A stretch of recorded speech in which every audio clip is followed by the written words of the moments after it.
daawadayaal inta badan dadka ku xiran kanaalkeena boqolkiiba 90 channelka ma aanay subscribe gareyn taa bedelkeeda maadaama aad ku xiran tihiin oo aad nala socotaan fadlan subscribe ku qabta waa inaga dhiirigelin bay noo tahay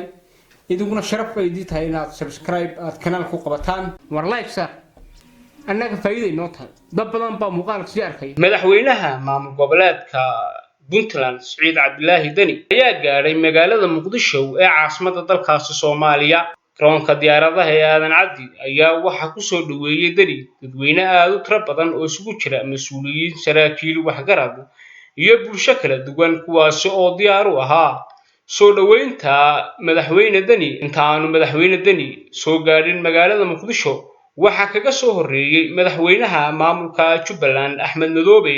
oo isagu hore ugu sii sugnaa caasimadda Soomaaliya labadani madaxweyne ayaa waayadii ugu dambeysay waxa laga warsugayay sidii ay u ogolaan lahaayeen ashir lagu qabto caasimadda Soomaaliya kaasi oo lagaga hadlayo arrimaha doorashooyinka la xiriira Dani iyo Axmed Madoobe ayaa waxa ay gebi ahaanba ka soo horjeedaan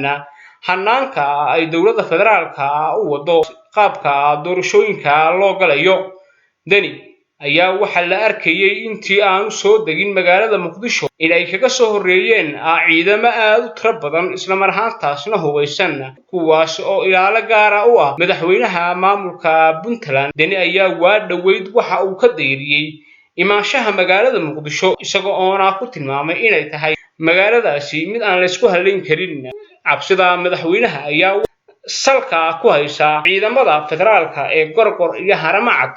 madaxweyne Dani ayaa marar badan waxa uu ku baaqayay in shirka lagu qabanayo Muqdisho aanay munaasab ahayn taa bedelkeedana lagu qabto goob kale oo amnigeeda la isku haleyn karo mas'uuliyiintani ayaa waxa ay si toos ah u tagayaan xerada Xalane oo ay degan yihiin safaaradaha kala duwan ee dalalka shisheeye halkaasna ay xarun u noqonayso maadaama aanay isku haleyn karin amni ahaan caasimadda inteeda kale dhawaan ayaa waxa la filayaa in magaalada Muqdisho ay ku qabto shirweyne u dhaxeeya federaalka dawlad goboleedyada iyo maamulka gobolkaasi Banaadir sidii bal xal waara looga gaari lahaa arrimaha la xiriira doorashooyinka federaalka iyo maamul goboleedyada ayaa isku maandhaafsan habkii loo wajihi lahaa ama se doorasho loo geli lahaa hase ahaatee labadani madaxweyne ayaan ilaa iyo hadda la ogeyn mowqifkooda ku aadan sidii bal doorashooyinka dalkaasi Soomaaliya loo geli lahaa waxa xusid mudan madaxweynayaasha Jubbaland iyo Puntland ay wataan ciidamo aad u hubeysan kuwaas oo ilaalo gaar ah iyaga oo labadani mas'uuliyiin aan isku haleyn karin badqabka caasimadda Muqdisho maadaama xiriirka iyaga iyo federaalka u dhaxeeyay uu gaarsiisan yahay heer aad u halis badan